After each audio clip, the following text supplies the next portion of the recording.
함께 사도신경으로 우리의 신앙을 고백하시겠습니다. 전능하사 천지를 만드신 하나님 아버지를 내가 믿사오며 그 외아들 우리 주 예수 그리스도를 믿사오니 이는 성령으로 잉태하사 동정녀 마리아에게 나시고 본디오 빌라도에게 고난을 받으사 십자가에 못 박혀 죽으시고 장사한 지 사흘 만에 죽은 자 가운데서 다시 살아나시며 하늘에 오르사 전능하신 하나님 우편에 앉아 계시다가 저리로서 산자와 죽은 자를 심판하러 오시리라. 성령을 믿사오며 거룩한 공회와 성도가 서로 교통하는 것과 죄를 사하여 주시는 것과 몸이 다시 사는 것과 영원히 사는 것을 믿사옵나이다. 아멘. 함께 찬송가 168장을 부르시겠습니다.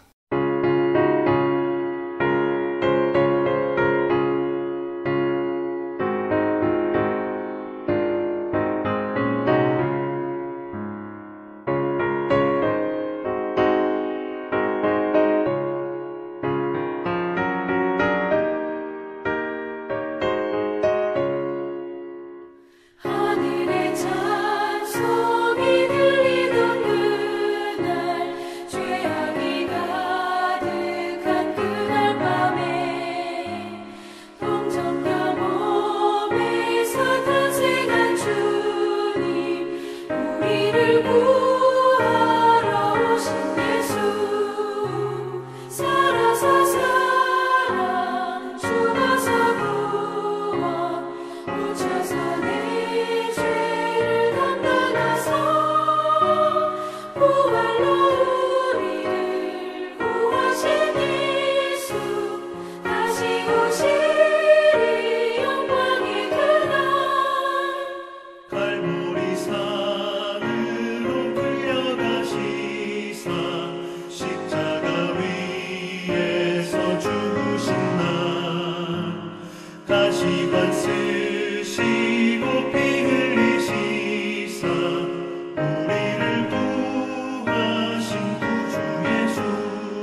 오늘 저와 여러분에게 주시는 하나님의 말씀은 고린도 후서 5장 1절로부터 10절까지의 말씀입니다. 함께 읽으시겠습니다. 만일 땅에 있는 우리의 장막집이 무너지면 하나님께서 지으신 집, 곧 손으로 지은 것이 아니요 하늘에 있는 영원한 집이 우리에게 있는 줄 아느니라. 참으로 우리가 여기 있어 탄식하며 하늘로부터 오는 우리 처소로 덧입기를 간절히 사모하노라. 이렇게 입음은 우리가 벗은 자들로 발견되지 않으려 함이라. 참으로 이 장막에 있는 우리가 짐진 것 같이 탄식하는 것은 벗고자 함이 아니요 오히려 덧입고자 함이니 죽을 것이 생명에 삼킨 바 되게 하려 함이라.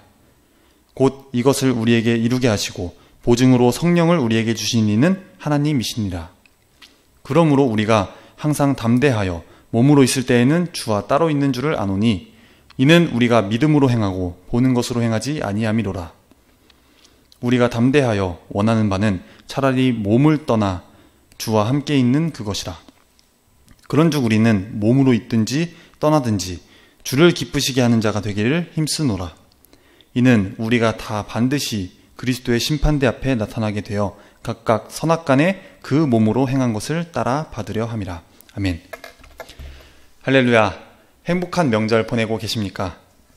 명절을 찾고 보고 싶은 사람들, 가족들 만나는 명절이지만 요즘은 여행 가고 놀러 가는 사람들이 더 많아진 것 같습니다.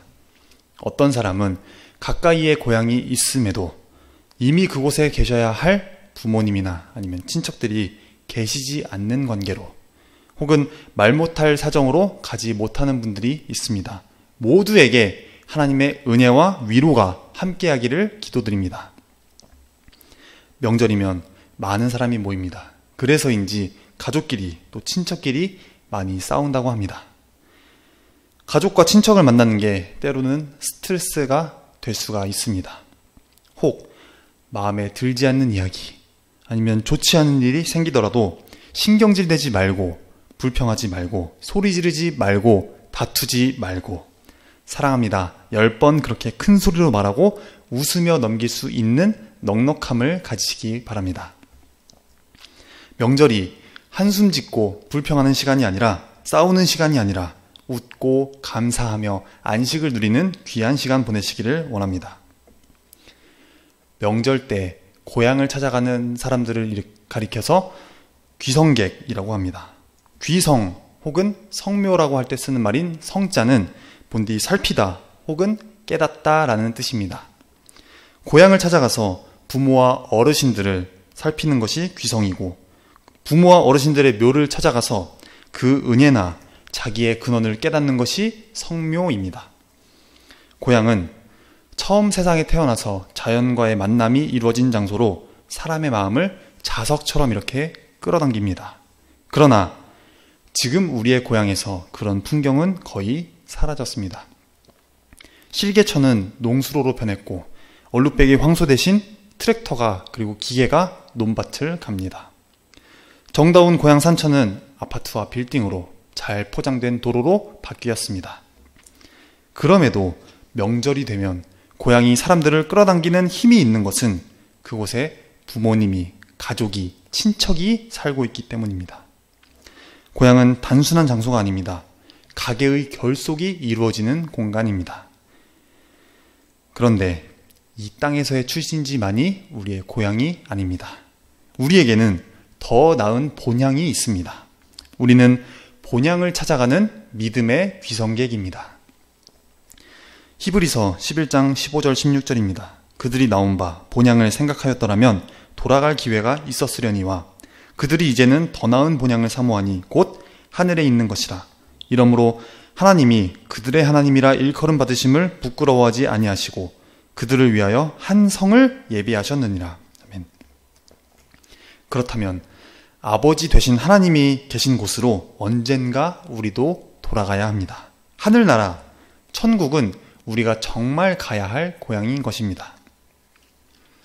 오늘 본문에서 바울은 땅에 있는 장막집과 그리고 하늘에 있는 영원한 집을 대조하고 있습니다. 본문 1절을 한번 보시겠습니다. 만일 땅에 있는 우리의 장막집이 무너지면 하나님께서 지으신 집, 곧 손으로 지은 것이 아니요 하늘에 있는 영원한 집이 우리에게 있는 줄 아느니라. 아멘. 여기 보면 두 종류의 장막집이 등장합니다. 하나는 땅에 있는 장막입니다. 이것은 과거를 향한 장막입니다. 우리의 육신을 위해서 만든 곳입니다. 근데 다른 하나는 하늘에 있는 장막입니다. 이것은 미래적인 장막이고 이것은 우리의 영혼이 가서 영원토록 살 것입니다. 믿음이 없는 사람들의 특징이 있습니다. 과거지향적입니다. 그리고 땅의 것에 집착합니다. 예컨대 이스라엘 백성들이 이제 애굽에서 나와서 광야를 걷던 때를 한번 생각해 보시기 바랍니다. 그들의 몸은 이미 애굽에서 나왔습니다. 그러나 그들의 마음은 온전히 출애굽을 하지 못했습니다. 그래서 그들은 애굽을 계속 그리워했습니다. 애굽에서 먹던 고기 국물을 그리워했습니다. 그리고 애굽에서 누워 자던 푹신한 잠자리를 그리워했습니다. 결국 그것 때문에 그들은 광야에서 원망과 불평만 일삼았습니다. 롯의 아내도 마찬가지였습니다. 소돔 사람들이 하나님께 가증한 일을 일삼으며 교만하고 풍족하게 풍성하게 가졌음에도 불구하고 가난한 자와 궁핍한 자를 돕지 않았다는 그 죄로 소돔을 하나님께서 멸하실 때 분명 뒤를 돌아보지 말라는 그런 하나님의 경고를 받았습니다. 풍족하게 잘 먹고 잘 살던 그때를 그곳에 미련두지 말고 뒤돌아보지 말고 나오라 라는 말씀이었습니다. 그럼에도 그녀는, 롯의 아내는 하나님이 소돔과 고모라를 불과 유황으로 멸하실 때 자기의 나온 집을 뒤돌아서 바라보았습니다. 그러다가 그녀는 소금 기둥이 되어버리고 말았습니다. 믿음이 없는 사람들의 모습입니다. 그러나 믿음을 가진 사람들은 다릅니다.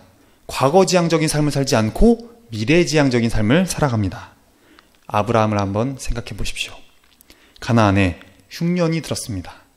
만일 아브라함이 자기의 출신지였던, 자기의 정말 고향이었었던 갈대아 우르를 생각했다면 얼마든지 그곳으로 돌아갈 수가 있었을 것입니다. 그러나 갈대아 우르라는 곳은 우상의 도시였습니다. 아브라함은 그곳에 미련을 두지 않았습니다. 거기가 오히려 더 옛날에 살던 고향이고 안정적이고 마음도 평안하고 아는 사람도 많고 할 텐데 두 번 다시 그곳으로 돌아갈 생각을 하지 않았습니다. 그는 가나안에 흉년이 들었을 때 잠시 애굽으로 내려가 피난했습니다. 그러나 그는 곧 약속의 땅 가나안으로 다시 돌아가게 됩니다. 사도 바울도 마찬가지입니다. 그는 훌륭한 가문에서 태어났습니다. 가말리엘이라는 엄청난 학자 밑에서 열심히 배우고 많은 교육을 받고 사회적인 지위도 엄청나게 높았습니다. 그러나 그가 예수 그리스도를 만나고 사도가 되고 난 뒤에는 과거의 육신적인 세상적인 자랑거리들을 모두 더럽고 냄새나는 배설물로 여겼습니다.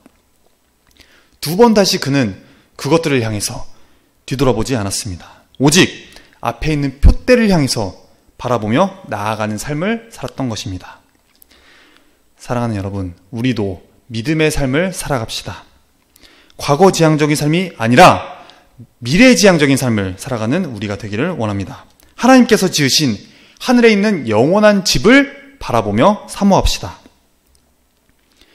다시 오늘 본문 1절을 보면 만일 땅에 있는 우리의 장막집이 무너지면 이라고 했습니다.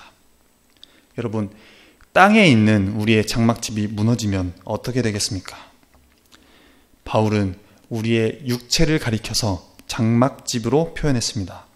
이 장막집이라고 하는 것은 헬라어 스케누스라는 단어인데 이것은 일시적인 천막, 그러니까 텐트 같은 것에 지나지 않는 것입니다. 언젠가는 무너지는 일시적인 장막집입니다. 우리는 이 땅에 일시적으로 살아가는 존재들입니다. 알고는 있죠. 잠시 들렸다가는 인생, 때가 되면 없어지고 마는 게 우리 인생이라는 것. 그래서 이 세상에 소망을 둘 것은 아니라는 것 잘 알지요. 그런데 당장 우리는 피부로 느끼고 있지 않습니까? 땅에 있는 우리의 장막집이 무너지면 어떻게 될까? 낙담하고 싶지 않아도 낙담하게 되지 않습니까? 걱정하고 싶지 않지만 걱정할 수밖에 없지 않습니까? 올해 여름이 시작되기 전에는 무더위가 예상이 되어서 잘 견딜 수나 있을까 싶었습니다. 그런데 엄청 긴 빗줄기에 비교적 여름을 시원하게 보내고 순식간에 아침 저녁으로 제법 쌀쌀해졌습니다. 벌써 겨울이 오는 게 아닌가 싶었습니다. 아직 오지도 않은 조금 멀리 남아있는 겨울이지만 머자나 나무들이 잎을 다 떨어뜨리고 겨울 동안 추위에 벌벌 떨고 서 있어야 될지를 생각하니 나무들이 불쌍해 보였습니다. 우선 이번 겨울까지는 코로나로부터 자유롭지 못할 것 같고 또 겨울이 되고 온도가 떨어지면 바이러스가 더 강해지지 않을까 걱정이 되었습니다. 그 순간 어서 봄이 오면 좋겠다라고 생각했습니다. 훈훈한 남풍이 불어와서 언 땅을 녹이고 따뜻한 땅 기운과 또 물기가 올라와서 잎도 피고 푸른 옷을 입고 꽃을 피워서 열매 맺을 날을 생각하며 기대하며 그렇게 상상해 보았습니다. 지금은 모든 게 다 멈춰 있어서 사람들이 여유롭게 자연을 즐기는 모습이 잘 안 보이지만 그날에는 사람들이 푸른 나무 아래 모여서 쉴 날도 있을 것입니다. 자연이 회복되어서 살아나듯 우리의 일상도 또 나라의 경제도 회복될 날이 올 것입니다. 그러면서 우리 교우들 가운데 어려움 중에 있는 분들의 모습이 떠올랐습니다. 어려운 처지임에도 살아보려고 열심히 살아보려고 안간힘을 쓰는 그런 애쓰는 성도들을 생각하면 마음이 많이 아픕니다. 그러나 희망은 있습니다. 시커먼 느티나무에도 봄이 오는 것처럼 어려움을 당하는 성도들에게도 반드시 축복의 날이 올 것입니다. 제가 어려울 때 자주 암송하는 말씀이 로마서 8장 18절입니다. 생각하건대 현재의 고난은 장차 우리에게 나타날 영광과 비교할 수 없도다. 아멘. 그러면 하나님께서 저에게 힘을 주십니다. 성령님께서 저를 위로해 주십니다. 지금의 고난을 이기고 나아갈 희망을 가지게 하십니다. 그래서 그 힘과 위로하심으로 하늘의 영광을 바라보고 살아왔습니다. 오늘 본문은 하늘에 있는 영원한 집이 있다, 그렇게 강조합니다. 다시 본문 1절에 보면 하나님께서 지으신 집 곧 손으로 지은 것이 아니요 하늘에 있는 영원한 집이 우리에게 있는 줄 아느니라, 이렇게 말씀합니다. 바울은 하나님이 지으신 집의 영원성에 대해서 강조하고 있습니다. 우리가 사는 집이 쉽게 낡아지고 썩는 것처럼 우리의 육체 또한 마찬가지입니다. 그러나 낙담할 필요는 없습니다. 육체가 썩어도 영원히 썩지 않을 부활의 몸으로 다시 태어나기 때문입니다. 여기서 땅에 있는 우리의 장막집은 유한한 인간의 육체, 몸을 가리키지만 하늘에 있는 영원한 집은 하나님이 지으신 영원한 집을 나타내고 있습니다. 예수께서 제자들에게 약속하셨던 하늘의 처소, 즉 하늘나라를 가리키는 것입니다. 바울은 철저히 천국에 소망을 두었습니다. 천국에는 우리가 손으로 짓는 그런 장막집과는 전혀 다른 영원한 집이 있다는 것입니다. 하늘의 집은 사람에 의해서 인공적으로 이렇게 시공되는 그런 집이 아니라 하나님께서 친히 지으신 것입니다. 사랑하는 여러분, 살기 어려운 분이 계십니까? 삶이 고달프고 힘드십니까? 하나님을 바라보시기 바랍니다. 주님의, 성령님의 위로를 받으시기 바랍니다. 하늘에 있는 영원한 집을 기억하시기 바랍니다. 신앙생활을 하다 보면 참 이해하기 쉽지 않은 때가 있습니다. 이상할 때가 있습니다. 왜 하나님은 사랑하는 성도들에게 어려움을 주시는지, 고통을 허락하시는 것인지 이해하기 쉽지 않을 때가 있습니다. 이스라엘 백성들이 애굽에서 노예 생활을 하고 있었습니다. 그런데 하나님의 은혜로 애굽에서 종살이에서 노예 생활에서 풀려나게 됩니다. 무려 430년이나 되는 오랜 세월의 고통에서 벗어나 해방되었습니다. 그리고 그들은 젖과 꿀이 흐르는 땅으로 보내겠다라는 약속도 받았습니다. 이스라엘 백성들은 기뻐하며 애굽에서 나오게 됩니다.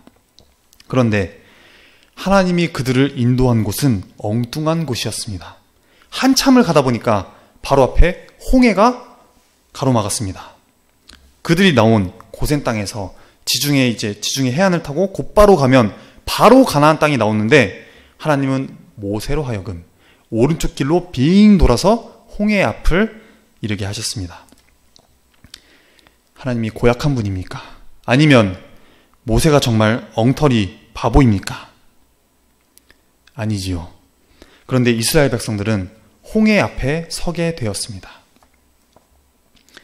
애굽에서는 비록 종살이 중이기는 했지만 먹고 살 수는 있었습니다. 그리고 비록 종살이 하고 있었지만 내일의 일이 예상할 수 있었습니다. 그런데 이제는 절망적입니다. 앞이 안 보입니다. 검고 시퍼런 풍랑이 넘실거리고 있습니다. 금방 모든 것을, 우리 전부를 집어삼킬 듯이 그렇게 거칠게 출렁이고 있습니다. 이 절망의 바다인 홍해를 어떻게 건너갈 수가 있다는 말입니까? 뒤에는 애국 군대가 우리를 잡으려고 추격해 오고 있습니다. 이때 모세는 하나님께 손들고 기도했습니다. 기도하지 않을 수 없습니다. 하나님께서 도와주셔야 우리는 할 수 있습니다. 부르짖었습니다. 세상에 무엇이든 제 힘으로 되는 것은 없습니다. 하나님이 도우심이 필요합니다. 어려울 때는 우리가 무엇보다도 기도를 해야 하는 것입니다. 모세가 손을 들고 하나님께 기도했습니다. 깊고 깊은 홍해가 순식간에 갈라졌습니다. 바다가 육지가 되었습니다. 이런 기적이 없습니다. 이스라엘 백성들은 바다를 육지 건너듯이 그렇게 걸어서 건넜습니다. 그들이 가지고 있었던 문제가 순식간에 풀렸습니다. 이스라엘 백성들을 뒤쫓던 원수들은 모두 물에 잠겨 수장되어 죽고 말았습니다. 어려운 문제 앞에서 하나님께 기도했더니 추운 겨울날이 따뜻한 봄날로 변했습니다. 절망이 희망으로 뒤집혔습니다. 고통이 평안함으로 바뀌었습니다. 어려움이 물러나고 평안함이 왔습니다. 모세가 이스라엘을 이끌며 그렇게 달래면서 이끌었듯이 오늘 본문에서 바울이 우리에게 요구하는 것이 있습니다. 그것은 하늘로부터 오는 우리 처소로 덧입기를 간절히 사모하라 하는 것입니다. 본문 2절 말씀입니다. 참으로 우리가 여기 있어 탄식하며 하늘로부터 오는 우리 처소로 덧입기를 간절히 사모하노라. 아멘. 3절에 보면 이렇게 입음은 우리가 벗은 자들로 발견되지 않으려 함이라. 아멘. 이렇게 말하고 있습니다. 여기 탄식이라고 하는 것은 우리의 인간의 한계 상황에서 토해지는 굉장히 자유와 희망의 몸부림에서 나오는 갈급한 본능적인 소리입니다. 영원히 썩지 않는 영광스러운 부활의 몸을 덧입기를 소망하는 소리입니다.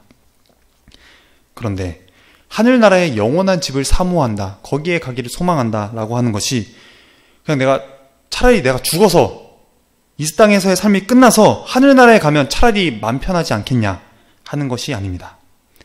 예컨대 열왕기상 19장에 보면 엘리야가 엄청난 하나님의 일 겪었지만 얼마 안 가서 이세벨이 나를 죽이러 온다 라는 소식을 듣고 현실을 바라보게 되어서 덜컥 겁이 나서 차라리 저를 좀 죽여주세요 라고 하며 하나님께 하소연한 것처럼 빨리 이 땅의 고통스러운 삶을 끝내버리고 싶다 라고 하는 것이 아닙니다. 4절에 보면 벗고자 하는 것이 아니라 라고 분명히 했습니다. 그러니까 죽어서 내가 이 땅에서의 고통스러운 삶, 죽어서 끝내서 하나님을 만나겠다라는 것이 아니라 살아서 그 몸을 덧입기를 바라는 것입니다. 본문에 보면 하늘로 가는 게 아니라 하늘로부터 오는 우리 처소로 덧입는 것입니다. 사도 바울은 살아서 부활의 영광에 들어가기를 소원하고 있습니다. 사랑하는 여러분, 우리에게 어려움이 끝나지 않고 있습니까? 주님이 이때를 기다리셨다고 생각하십시오. 주님이 야속하신가요? 그렇게 생각하셔도 좋습니다. 주님이 이 고통을 우리에게 허락하신 목적은 하나님의 영광을 드러내는 것이 첫 번째이고, 둘째는 우리가 기도하라는 것입니다. 여러분 잘 기억하시기 바랍니다. 하나님은 우리에게 믿음을 주시기 위해서 어려움을 허락해 주시는 것입니다.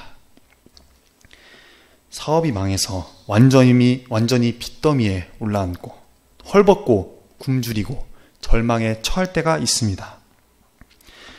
어려움이 주님을 만날 기회가 됩니다. 시련이 하나님을 체험하는 기회가 됩니다. 그렇기 때문에 성도의 어려움, 고난, 환난, 역경, 시련, 고통은 하나님을 찾게 하는 섭리입니다. 그것은 하나님의 무대라는 것을 알아야 하는 것입니다. 이 어려움이 기회의 동기가 되고 또 잃었던 믿음을 회복하는 열쇠가 되는 것입니다. 그래서 우리는 세상에 발딛고 사느라고 현실을 외면할 수는 없지만 오직 예수 그리스도를 믿는 믿음으로 담대해야 하는 것입니다. 하늘로부터 오는 우리 처소를 덧입어 그렇게 담대히 살아가시기를 바랍니다.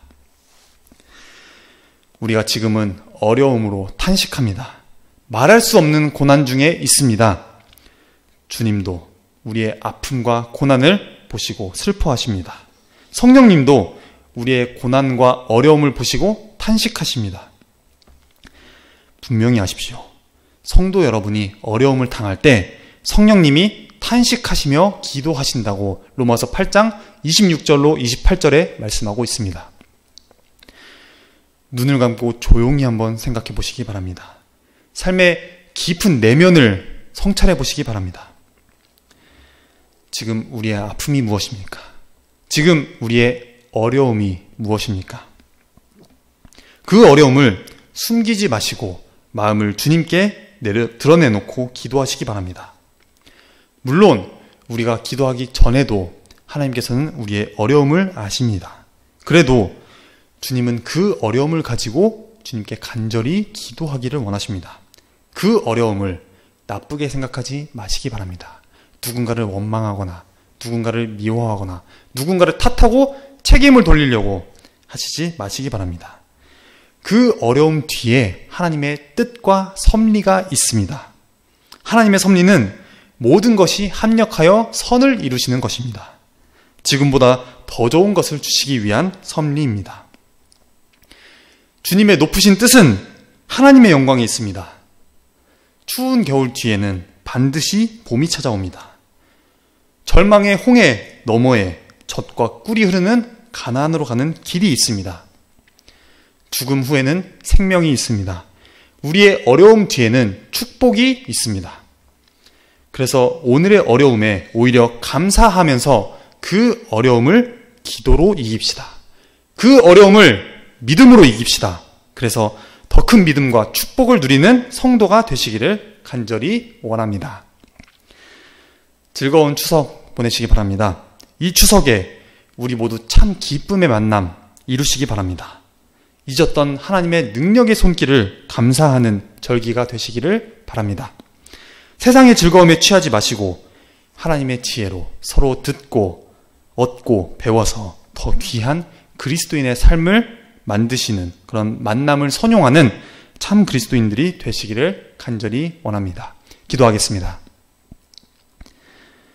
사랑과 인자하심이 영원하신 하나님, 저희의 가정과 일터와 또 삶을 눈동자와 같이 지키시고 돌봐주셔서 평안과 승리의 길을 걷게 해주시기를 원합니다.